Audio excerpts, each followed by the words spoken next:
came in my mouth and was like, oh, I miss my girlfriend. And I was like, how many seconds in between? It was the next word in the room. Yeah. Yeah, I know. But the sex was great. But first, a word from our sponsors. When your mission is beyond missionary, step up your game with Liberator. Their collection of transformable sex furniture and sex toy mounts will put you in sexual positions you never thought were possible. Use promo code MANWHORE and save 40% off the best-selling Wedge Ramp combo at Liberator.com. Beducated is the masterclass for all things sex. Get better in bed and feel more confident by clicking the link at the top of the show notes or use promo code MANWHORE at Beducated.com. It's like educated, but with a B at the front so you know how to tickle the B on the back. Welcome to the Man-Whore Podcast.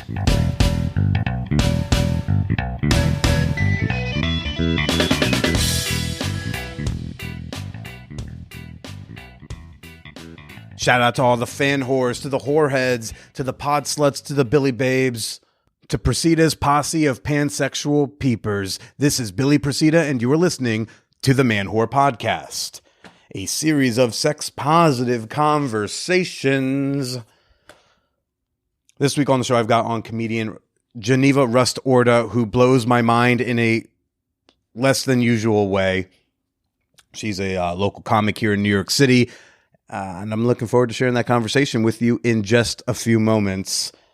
But first, this thing is not political, I'm about to say. I promise.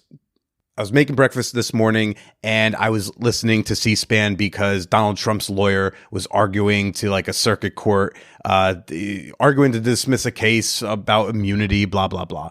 Doesn't really matter. I mean, it really, really matters. But for this, it doesn't matter. So I'm listening to that, and I'm listening to I'm making my breakfast, and I'm listening to each lawyer make their arguments to the court. I'm listening to the 3-panel court, all women, well, crazy, asking their questions and whatever. And then it was just kind of over. And I don't know why, but I expected it to be this like multi-hour affair, this really big, important constitutional question. I was like, it shouldn't end before I'm done making my breakfast, but it was. And then that led me to think about Supreme Court cases. When you go to the Supreme Court, they allot about 1 hour for the entire case. These like monumental, incredibly important decisions. The Dobbs decision, Roe v. Wade, Obergefell, Bush v. Gore. One side gets 30 minutes to make an argument and answer the justice's questions. The other side gets 30 minutes to make their argument and answer the justice's questions. And then everyone just goes. And the justices go like have lunch or do the next case or go think about it. And then they think about it for like months and months and months, but there's talking and argument for an hour. And that made me think about how crazy it is that how many like big relationship fights, how many big couple fights have you been in that were like 2, 3, 5 hours long? Circular conversation, arguments that don't really go anywhere, like a presentation of evidence. Think about how many hours you've spent in one fight. And then I think this fight is so much less important in the grand scheme of things than like the Dobbs decision. Then, Citizens United. Citizens United, they had an hour. You had a half hour. You had a half hour. All right, everyone shut up. We're going to go think about it. And now I'm thinking like, is there a way to take this back into future relationships I might have if I am so lucky? Look, you get a half hour, state your case, answer some questions. I get a half hour. I state my case. I'll answer your questions. And then we're both just going to very peacefully walk away and take some time to think. Might that be a strategy? Rather than 3-hour fights that go to like 4:30 in the morning. Because I think about New Year's Eve 2 years ago, and this past New Year's Eve, I just went to like a comedian party. I left. I was home by like 2:30 in the morning. Before that, I went to Hacienda with a chick I was seeing. And the year before that was with Wallet Note Lady. And without getting into too many details, we did something. Was supposed to be hot. It wasn't, but it was funny. We had a good laugh. Midnight passes, 1:30, 2 a.m. And something came up, and it started a really, really big fight. And that fight went all night from 2-ish a.m., maybe 3. I didn't leave her place till 6 in the morning. And we fought that whole time. And was that fight more important than most things that go to the Supreme Court? You get 30, go get separate lunches. I don't know. It was just a thought I had this morning while I was doing my best not to eat bread. Before I get to my guest this week, Geneva Rust-Orta, let's do a quick fan whore appreciation moment. Okay, this is the part of the podcast where I like to give a shout out to members of my fan whore community on Patreon. Patreon is the number one way you can support both myself and other independent content creators. These membership platforms give us sustainable, consistent income that we can rely upon on top of the other ways we make money as comedians, as podcasters, as YouTubers, whatever. And I always like to just give a special thank you on the show to some of y'all who do it. Thank you to Beth. I don't know much about you, Beth. Your name is just Beth. Your Gmail doesn't really give any clues. So all I'm going to say is I hope you're enjoying the Boney episodes. I got another one for you tomorrow. Big thank you to Freya Nozam. Hope I'm saying that right. Freya has become quite the integral member of the Champagne Room, our Discord server. Gosh, she fucks so much. She has her own sex stories thread because she just is updating so often. So much anal. There's so much anal in that woman's life, and she updates us with all of it in the Champagne Room. She has her own thread. I think it's just called Freya's Fucks. God bless you, and thank you for supporting the Man Whore Podcast on Patreon. And you too can become a member, support the pod for as little as $2. $2. You got $2. You hear that?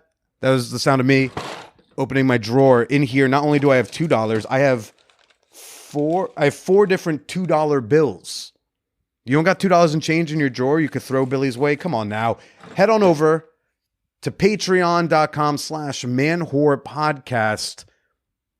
And you know what? If you join this month, if you join in January, you can do a 7-day free trial of my $5 tier. That's the tier with over 300 bonus episodes. You can try them out for free this month at patreon.com/manwhorepodcast.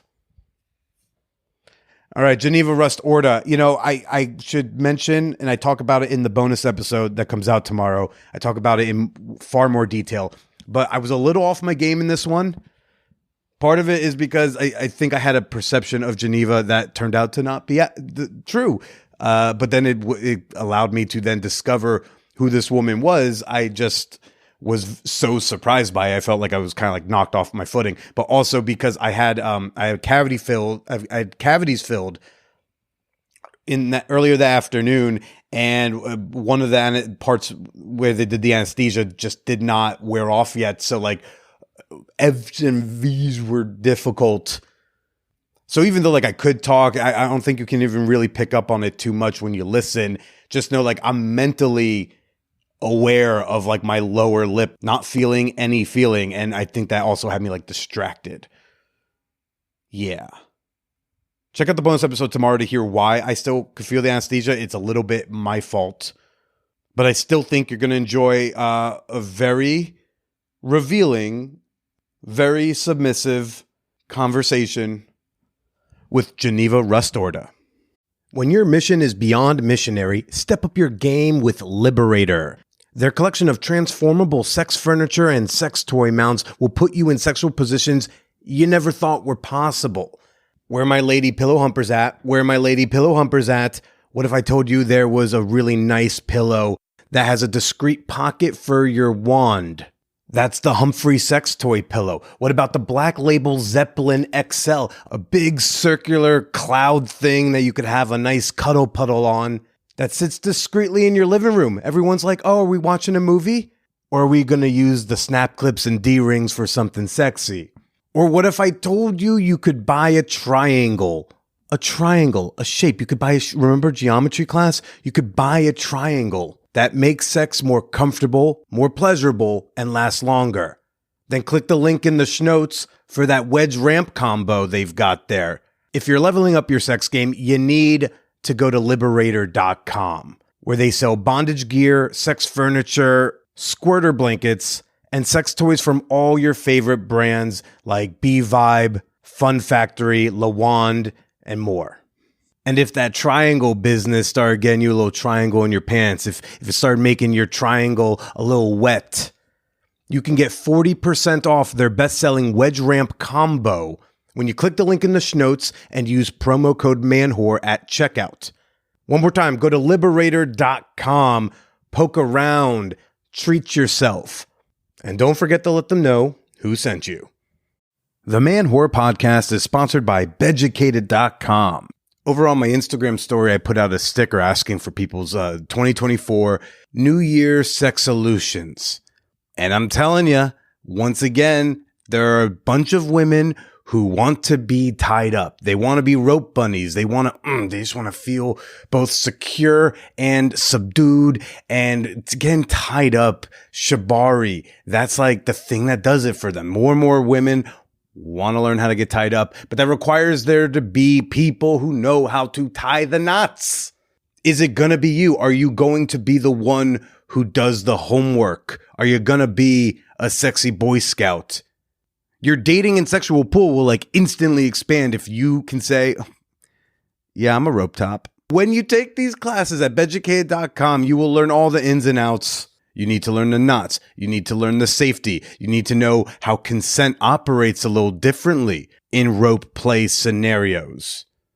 So when you sign up with promo code MANWHORE, or more preferably, click the link at the top of the schnotes, you will have access to over 100 courses at 50% off. And they're adding new courses all the time. Beducated.com is the masterclass platform for all things adult sex ed. Become a rope top, meet some rope bunnies for 50% off when you click that link at the top of my schnotes. I'm so bad at dating, and I have this friend I talk to about it all the time. And like my current dating goal is like, don't bring up rape on a first date. Me too! Also a goal of mine. Yeah. To me, it feels like a really important thing to bring up. But then I've gotten feedback of like, it's actually like putting up a wall because you're not able to just like casually get to know someone. You're like making it super intense right away. And then that's putting them on guard. And so they're not able to like just get to know you on like a surface level, which can be kind of fun. I mean, I don't know.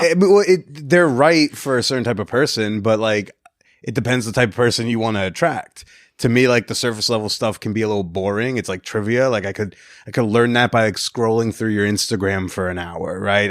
Let's just get to the meat. Let's see what's fun here. What's real. But then do you find like after a date where you've gotten really intense with someone you just met and you're just like, oh, like I don't want to do that again. It was exhausting. It was too much. Oh no. I went to like weird, like emotional. I went to a boarding school where you had to like seminar and talk about your feelings. I did that for 4 years. That's like all I know how to do. So like, I don't know how to do surface level. I'm really bad at it. Mm-hmm. That's why topics like that come up a lot. I assume for you, it's not like talking about the concept in general. You're like sharing your own experience. Right. Yeah. And I think some people can just be like, oh, like, ah. You're not just casually going like, what was your opinion about Brock Turner? And that's right. And then people always make jokes about it, which is fair, but they're like, so are you like pro or anti Brock Turner? And it's like supposed to be a joke, but yeah. I'm like, eh.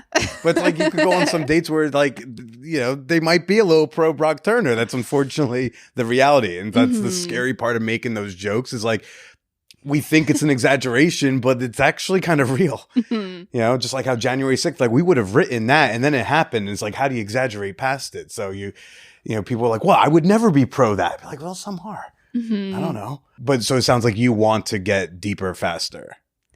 I think I want to have fun. I really want to have fun. And I don't think dating is fun at all. And I'm like, how do I get to a point where it's fun? I'm not sure what to do. Well, it sounds like I don't think you're like putting up a wall that's preventing anything. I think you're putting up a heavy screener. And it's like, if you can't handle this, we're never going to have fun. Mm-hmm. But if you can get past this and this is casual and like I can share blank and you don't freak the fuck out, we could probably have some fun down the road. It sounds like you're just kind of like screening out the weak ones. Yeah, maybe.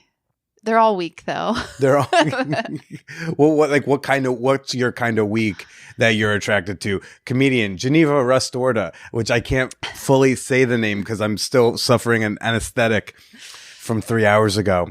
That's okay. So my V's and my F's are going to be weird today. But welcome to the show. What's your favorite kind of weak man? Controlling, probably. Controlling, possessive, insecure, egotistical. I do run into a lot of men who want to like save me because I think I mention a lot of assault right out of the gate, and I think a lot of guys hear that and they're like, oh, like I'm not gonna rape you and therefore I'm a hero, and you're welcome. Bar floor. yeah, it does set the bar really low. Mm-hmm. It's interesting you are able to. Some people don't always recognize the possessive and controlling as weakness. Oh yeah, it's very weak. Did you always know that was weakness, or did you have an aha moment? I think I used to think it was very romantic, and I think because I'm a little possessive and controlling, and so I was like, yeah, I want a partner who's like the same, and then we're gonna like belong to each other, and then that's gonna be it. And then I had that as a relationship, and we broke up last year, and I've just spent all year like trying to just be single and happy about it, and so hopefully I'm better. Is this the 96 pounds you dropped or whatever? Yeah, he was 190 pounds. 190 pounds. Yeah, specifically, yeah. Yeah, Geneva made a post being like, when I shed 190 pounds, I was like, what? Yeah. Really? In a year? It got Crazy. way too many likes. Wait, well, yeah. I think the algorithm says I lost a big triple-digit number of pounds. I think it says, go like this thing. She really needs it. Mm-hmm. It's a good trick. She's so hungry. Yeah. Please feed her likes. People do. Pity gets you pretty far. I think there are some jokes I have where people laugh because they're like, oh, she's going to kill herself if we don't like, laugh at this joke about bulimia or whatever. Do you feel like you've worked on the possessive stuff? Yeah. But it comes up. And it comes up fast. So it's definitely something to think about. Like how? How's it come up? Like, I feel like if someone meets like a need that I have, and they could just totally not meet the criteria for any other like need, but if they meet like a single need that I have, then I'm like, oh, this is the only person that can ever meet this need, and I have to hold on to them. Mm. Even if like I'm changing myself for them and it's not perfect, I'm just like, no, it's like scarcity mindset about people. Is it one specific need or is it just a need? For me, I am really struggling where it's like either someone is very dominant and I'm like, that's great, but they don't like cuddle necessarily, or they're very cuddly, but they're not very like dominant. And I feel like I'm always taking one or the other. Okay. That's the specific struggle these days. Yeah. Well, that's because I'm like back to dating after a break. And like the first week of January sucked because I was back to dating, and I noticed like those were the things, and I'm like, oh, this is old news, but but maybe I'm more aware of it. Yeah. So you want? I think I remember from you posting, it was like you want the D and the S. You don't want like the bondage and the masochism. I mean, I like it. I do like that. I think I don't like the lifestyle BDSM stuff. Mm-hmm. And I just kind of notice, like, even just on like kink apps or whatever, like they'll just come in hard with the like, be my fuck toy. And it's like, we've never met in person. But I think there's an assumption that if that's how someone is sometimes, and that's how someone is all the time. And And I hate it. Because it's like you have to constantly just be like, no, no, no, no, no. And I hate saying no. Now, for you, is it dominance or is it just you want someone who's going to kind of like lead the way? No, it's like dominance. Well, because my ex and I were supposed to have like a kinky relationship. It was supposed to be like DDLG. But I think it got just very abusive. Not abusive, but just like it never turned off. It was just always how. And there was like to the point where he was like, we're eating dinner at 4:30 today. And I was like, I don't want to eat dinner at 4:30 today. And he was like, well, sorry, but that's our relationship. And I was just like, okay. Was it set up to be 24/7? I mean, we never really negotiated. We just started dating, and then we dated for 2 years, and we didn't fight once. And I think it's just because I was always just like, you win. Oh, what's that about? Why not push back? I guess like he was I was like pretty upfront from the very beginning, where he was like, you can always just leave. And it felt just very much like if I brought anything up, it was a breakup. It was over. There was no like, he just didn't have any room for like he didn't like negotiating. He had a very exact thing he wanted. Yeah, yeah. And your choice is to fit exactly all of it, It's that or leave. Bye-bye. Yeah, yeah. And what was the need he was offering that made you go, I'm gonna change myself because he offers this one need that I don't think anyone else can meet? I mean, the sex wasn't even that good most of the time. In the beginning, it was great. It's always great in the beginning. Yeah, yeah. He like called me stupid a bunch, and I was just like, well, if I'm stupid and he loves me, then I'm lucky that someone loves me, then I'm stupid. So I was like, yeah, it was just another thing of like, no one else could ever love me because he would call out like things that were like bad about me that I told him I was insecure about, and he would like mention them. And then I was like, oh, it's really cool that he knows these things exist and he's still like my boyfriend. Where do you think that comes from? I think I have a belief that I have to like deal with, where like it's like I don't deserve love. And so if anyone offers it at all, I'm just like, they're so generous. Right. Instead of like pushing back with like, oh, I'm stupid. Well, why are you dating someone who's stupid? Right. Right. Right. And his answer would probably be because I'm sick. That would probably be his answer. Yeah. Oh. Mm-hmm. I think towards the end, he wanted to break up with me, but didn't know how. So he reverse discarded. He was like just kind of extra mean until I broke up with him. Mm-hmm. And yet now you still want to go find that dominance. Well, that's a little less abusive. Ideally, it feels more caretaker-y. Mm-hmm. Ideally. Which is so, because we had like free use or whatever, which is supposed to be like kinky, but I was always hornier than him. So at a certain point, it was just like when you have to have sex when a woman's ovulating, it's like, you better do it now because I'm always horny and he's sometimes horny. So it just like, becomes you walking around the apartment with your ass always up in the air. Be yeah. Like, oh no, I hope no one fucks it. Oh no. What would ever happen? Where is it? Yeah. So ideally it would be hotter than that. Ideally. Yeah. Well, no. Paint a picture of like what this like caretaker dommy boyfriend is for you. Well, I don't even know if I believe in relationships anymore, but ideally, like, well,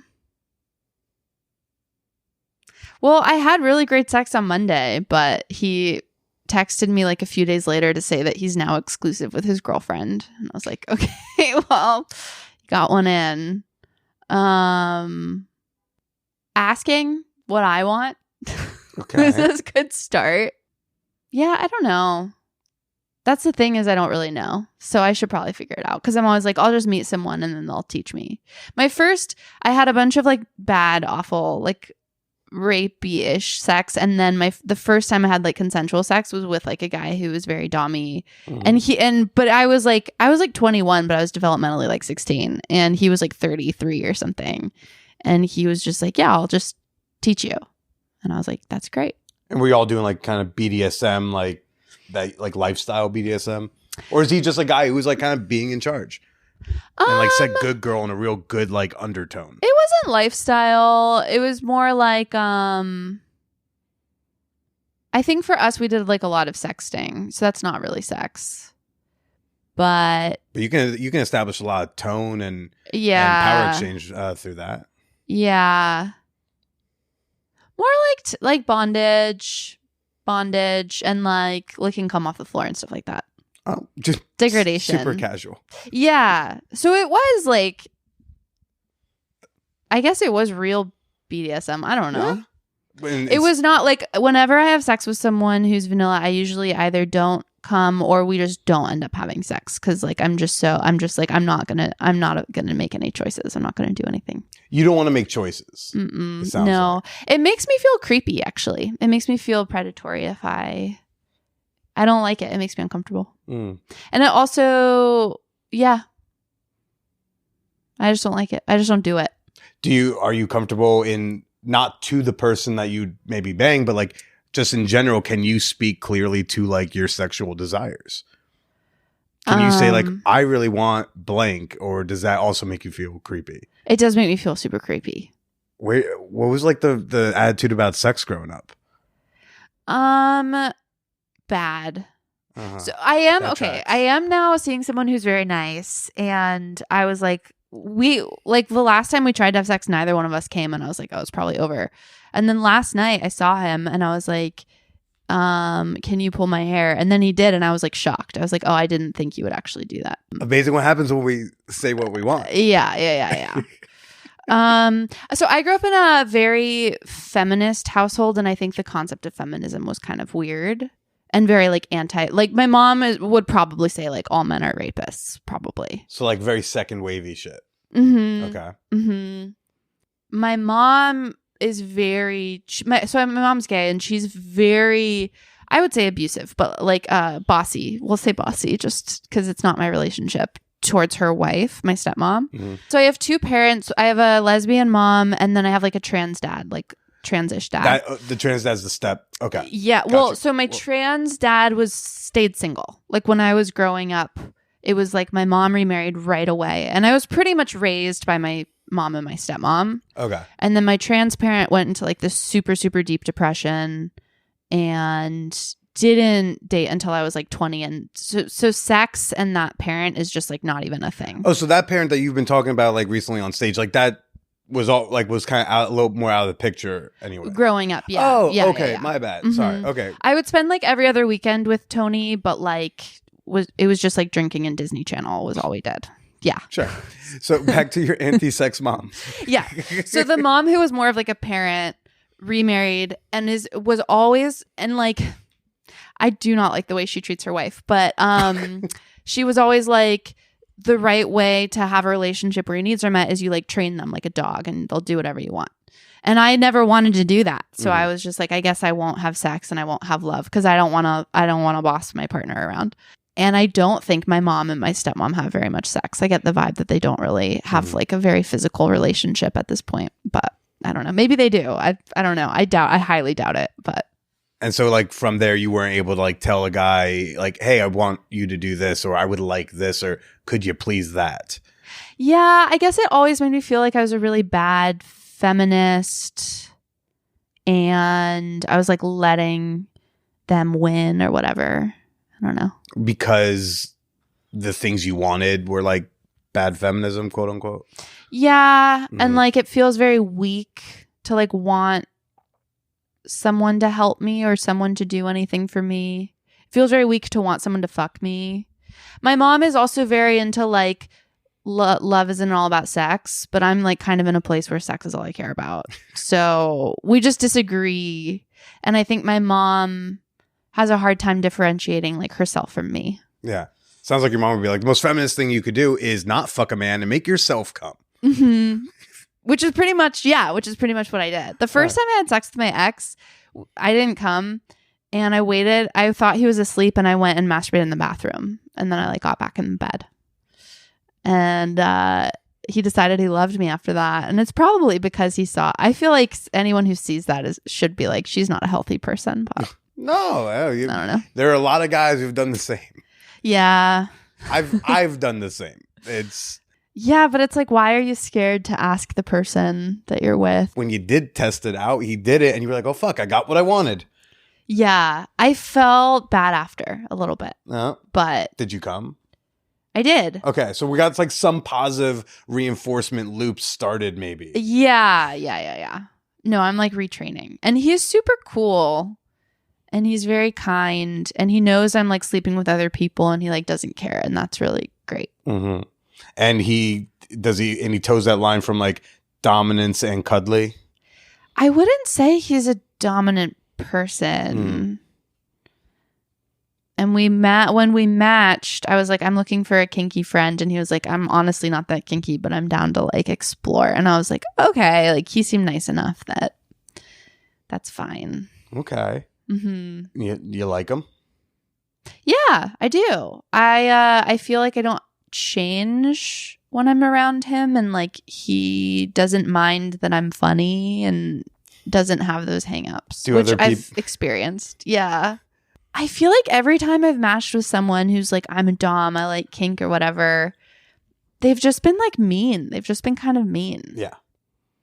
If they're doing that right off the bat and you have any really negotiation, I mean, that's a really good filter for like, this person is not someone who's safe to be submissive to. Yeah. Because like, there's always supposed to be conversation first. Mm-hmm. That first guy, the 33-year-old or whatever, like you said he was like really experienced with like doing BDSM. I imagine there was like some verbal negotiation stuff. Yeah. He was awesome. He was the best. That's the sign that like he knows what he's doing. He's maybe read some things or listened to some stuff and like understands like consent and all of that. And you know, as any guy who just kind of opens with like, yeah, you're unless the only time like I'll open with something kind of strong is if like I'm reading like a Reddit post and it's very clear she wants me to open strong, or even asks, you know, hey, be in character right away, or like is really setting a tone in the post.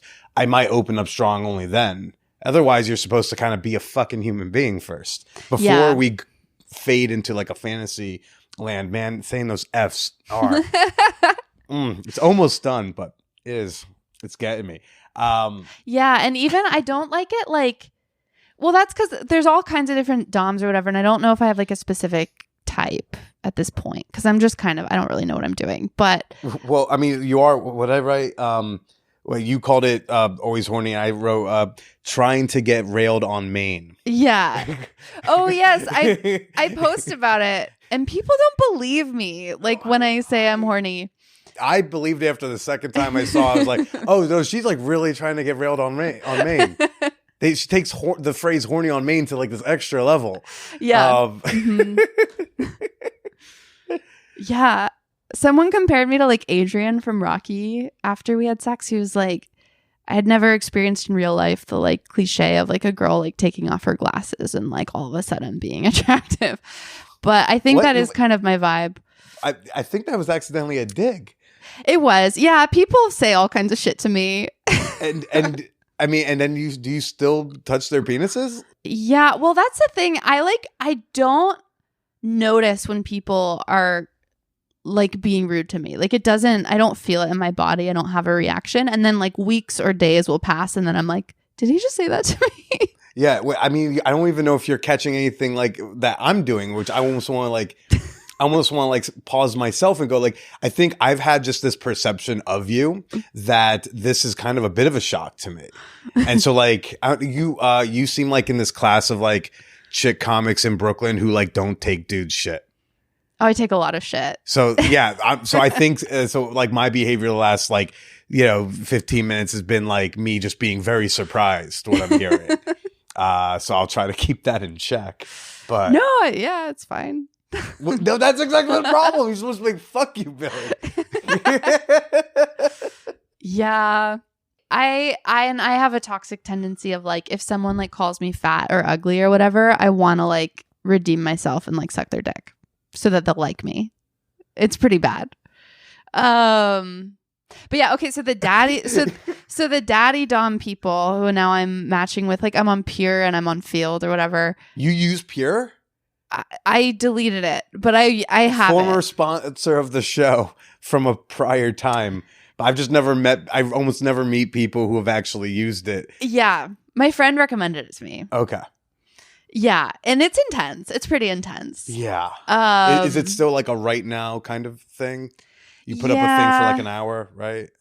There's a lot of that. Okay. I wasn't really looking for that, but I gave like a couple people my number from it, and they were, I don't know, I don't think they got it. Where I was like, yeah, I do some like bad shows. There's an audience, and they're like, I believe in you. I'm gonna support you, and I'm like, I don't know who you are. Like, why are you talking to me like this?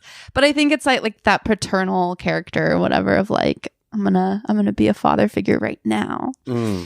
What's like your main frustrations with dating right now? Well, do you like dating? Yeah. I mean, like right now I haven't been, but like on purpose, but generally I love dating. It's like really fun. You think it's fun? Okay. Well, because I don't know, like I'm also good at leaving after about an hour if I don't think there's a spark.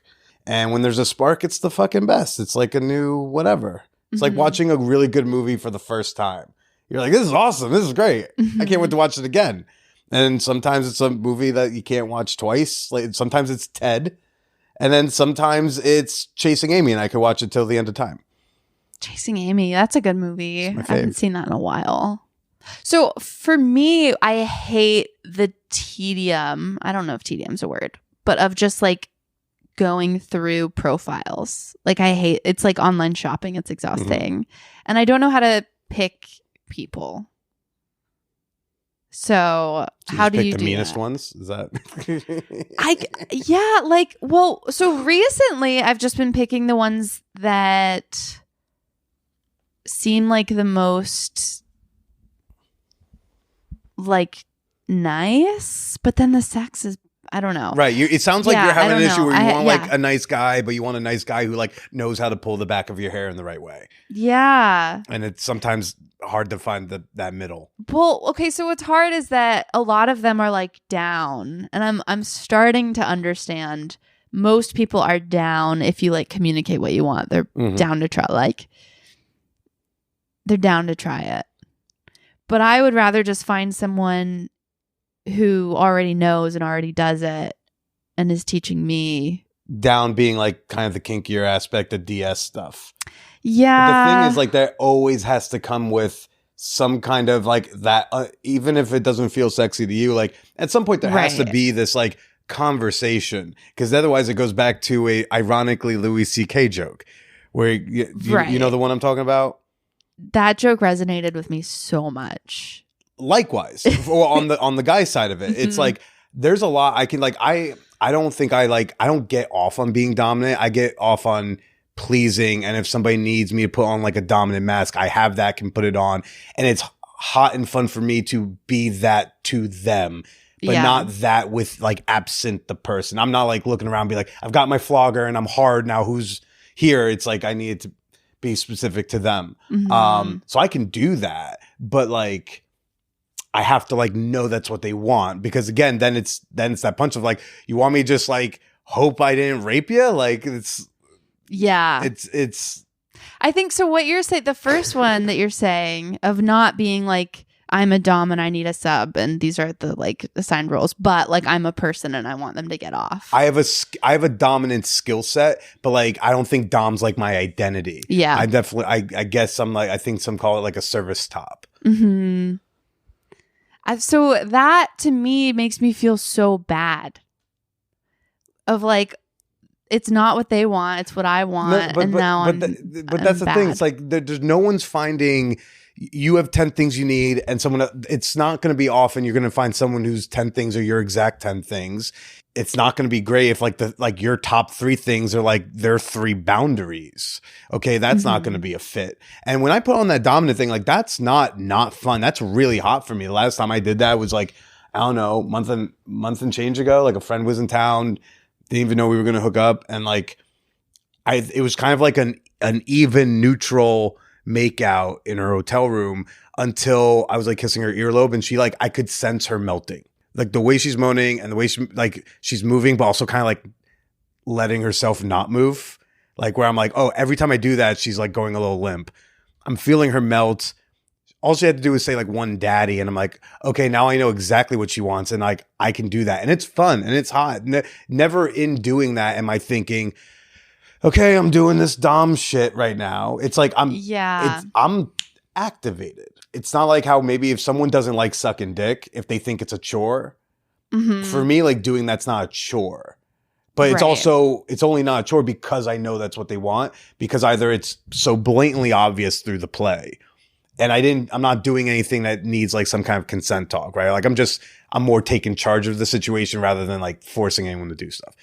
It's either through that or through that direct conversation. The problem with I think a lot of the nice guys is like, they don't want to rape people. They don't want to assault anybody. Yeah. And unfortunately, to know that, there has to be a conversation. Otherwise, we're doing a coin flip and one side is traumatic and the other side is just an orgasm.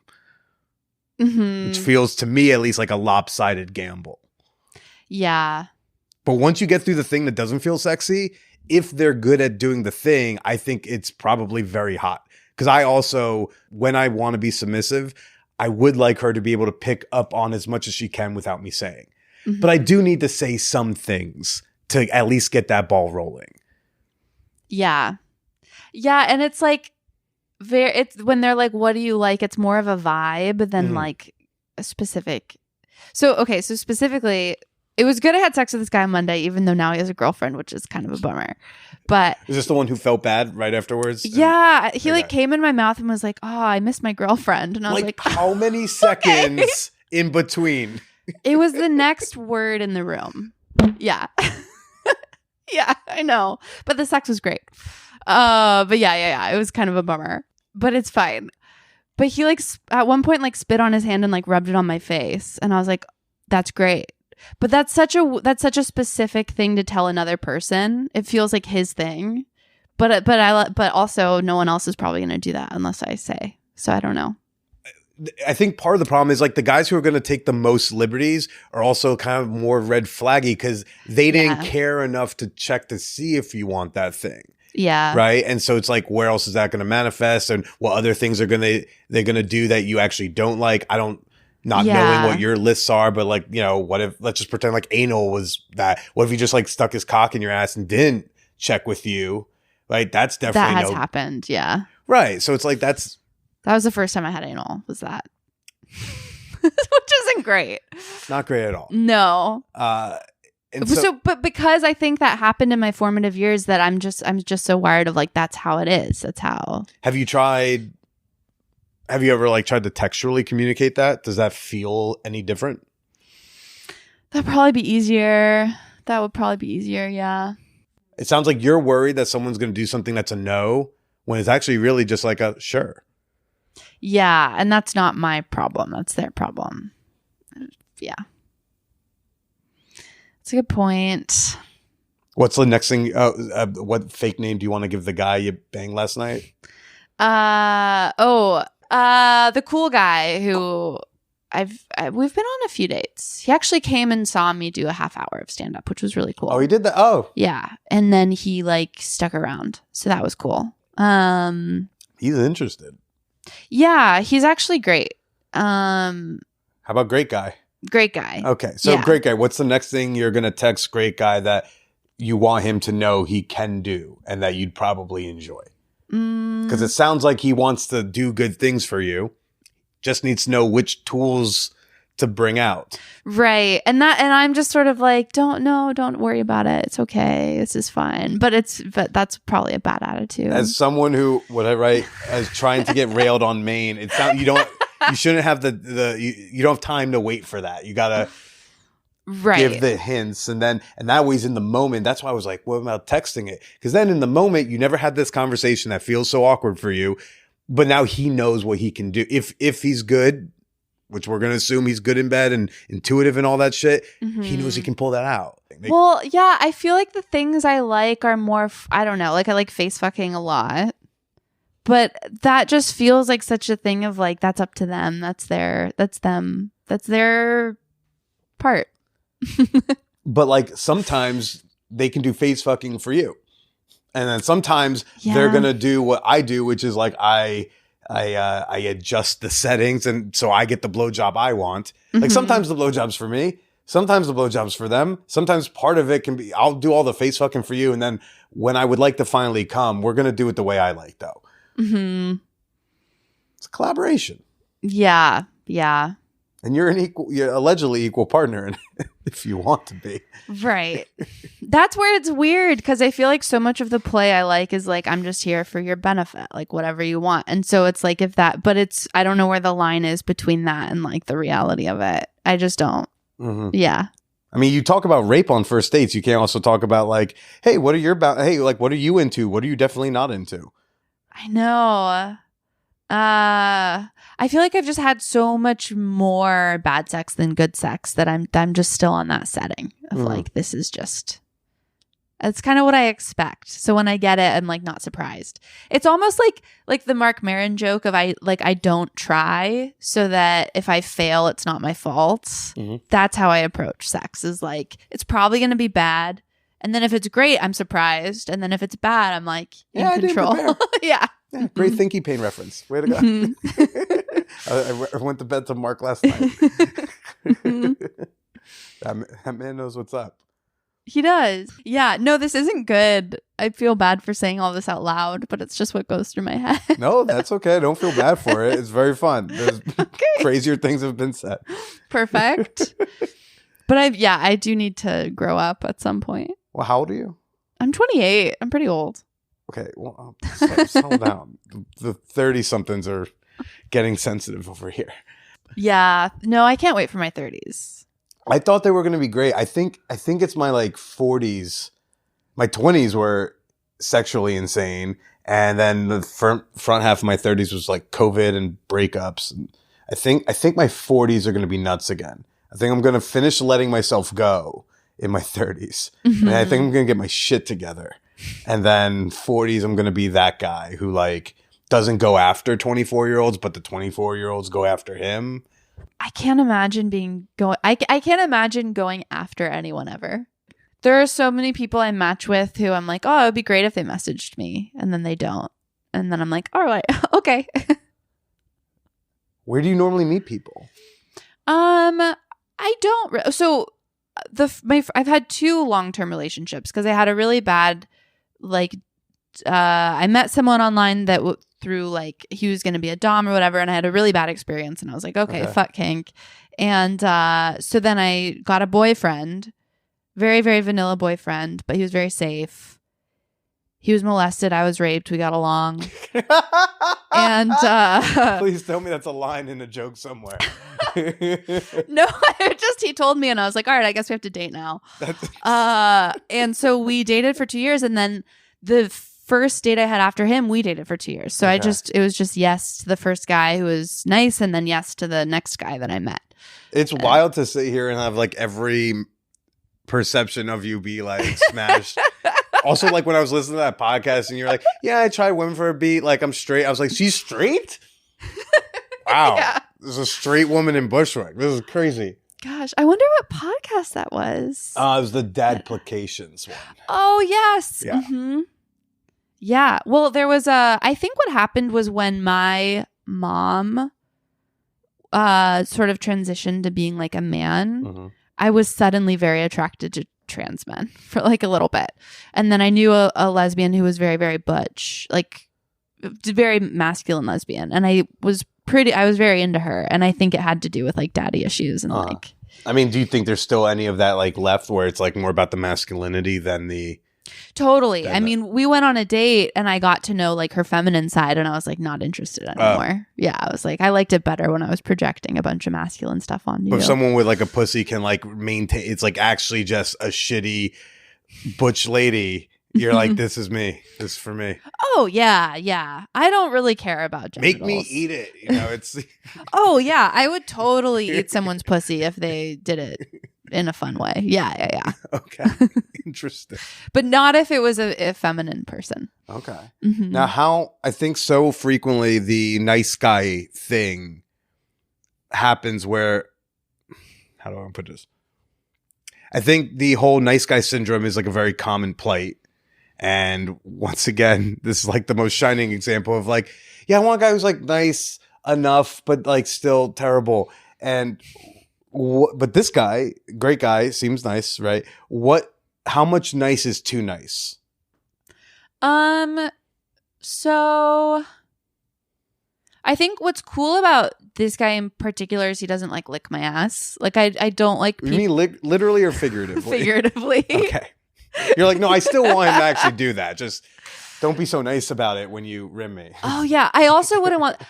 I was seeing this guy who would rim me, and I didn't know who it was for because I didn't like it, but I just let him do it because I figured it was for him. Right. No, we've established that you'll never say I didn't like that. Yeah. And I still to this day don't know who he was doing it for. Maybe it was for him, but whatever. I never thought about it. But he doesn't like. I don't like the type of I don't like a simpy person who's like, he does pay for things, which I actually think is lovely and nice. Not big things, but like if we see a movie, he'll pay for it. And I like that. But he doesn't like say like, I went on a first date with someone who was like, you're the coolest person I've ever met. And I was like, not interested anymore. Cause it's just kind of creepy and disingenuous. Or if it is sincere, then it's sad.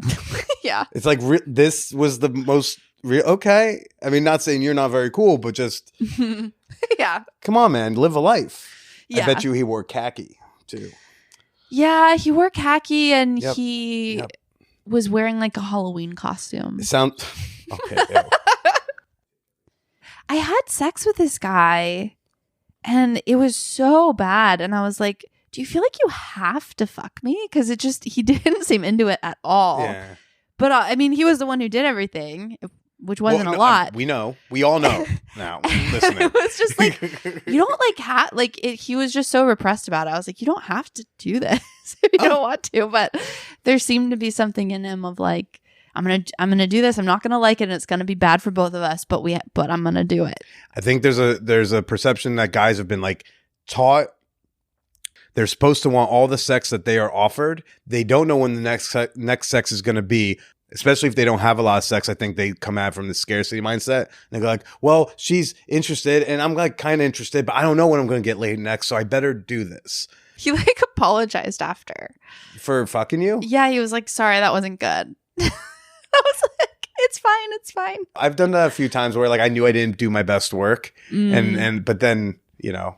But I didn't do it like I apologize for hitting your dog with my car. I did it like next one, like the next meal's free on me. Like come back to the restaurant.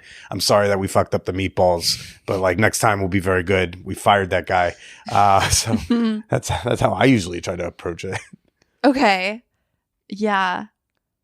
I'm like, I feel like I'm trying to like, I want to like stare into your brain of like all this like sex you've had. And I feel like it's all very bad. And you're just trying to be like, it's totally fine. It's normal. Well, yeah, I think that is how I've walked around for a really long time. So what is good sex to you? I don't think I know. I don't think I know what good sex is to me. I don't think I've necessarily had it. I think I've yet to have very good sex. But you have come like with partners. I've come with partners, but that's not enough to be called like good sex for you.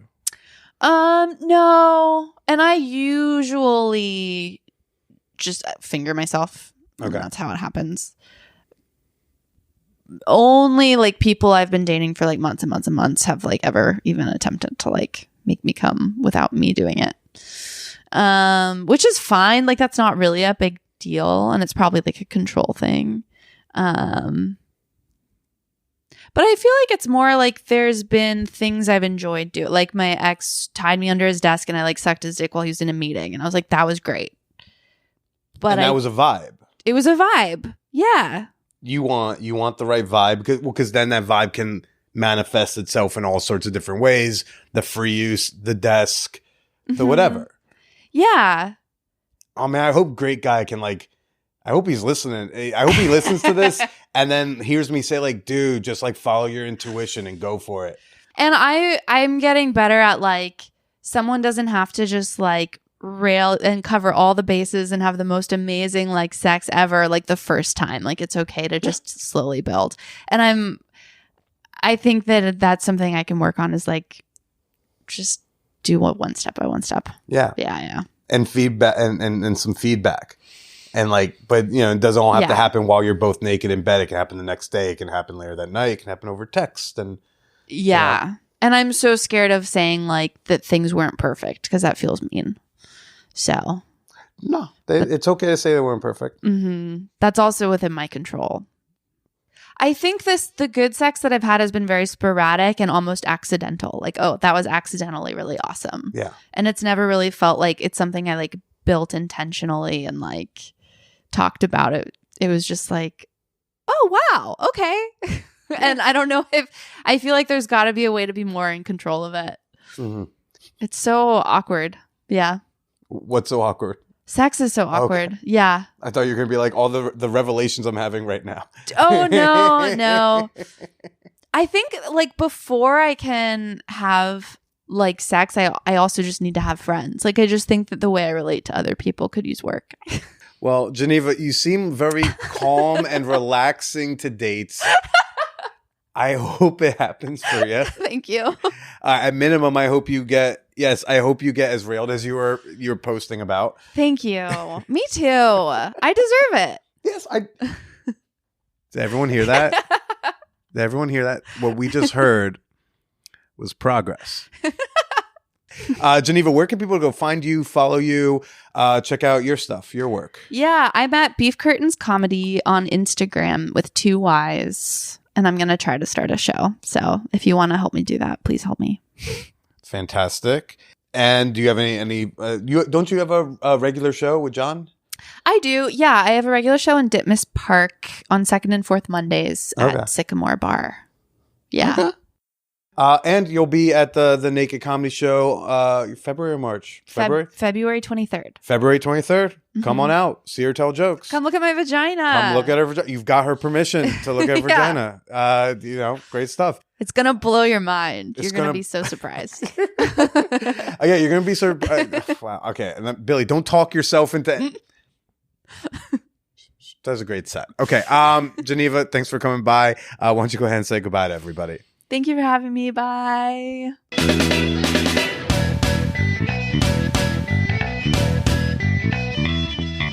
The best place to share your thoughts about this week's show is in the episode discussion channel in the Champagne Room, our super free, super fun, super sex positive Discord server.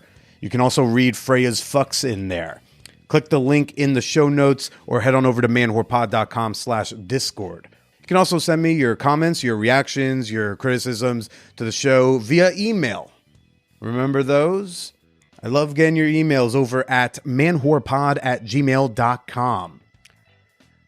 Merch, people. The merch is on sale. You can get yourself some Man-Whore merch.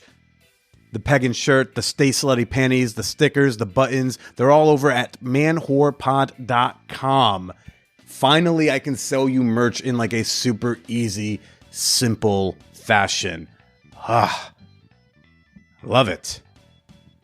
And of course, the best way you can support the work that I'm doing here is just giving me $2. It's just $2 on Patreon. I would love nothing more than in 3 months at the 10-year anniversary of this show to have 500 Patreon members. We're at like 150 right now. I think we can do it. Can you be a part of it? Support the pod, enjoy the benefits at patreon.com/manwhorepodcast. Links for all that stuff is in the show notes, people. You know it. Got a couple great guests lined up I'm really excited to record with soon. One of them has a documentary out on HBO. Yeah. Big deal shit coming your way. And Patreon members are getting a bonus episode with Geneva tomorrow exclusively on the Patreon. Links for all that in the show notes, people. As always, you know it. Schnotes. I'll be announcing a hot, so hot movie night next week. Until then, stay slutty.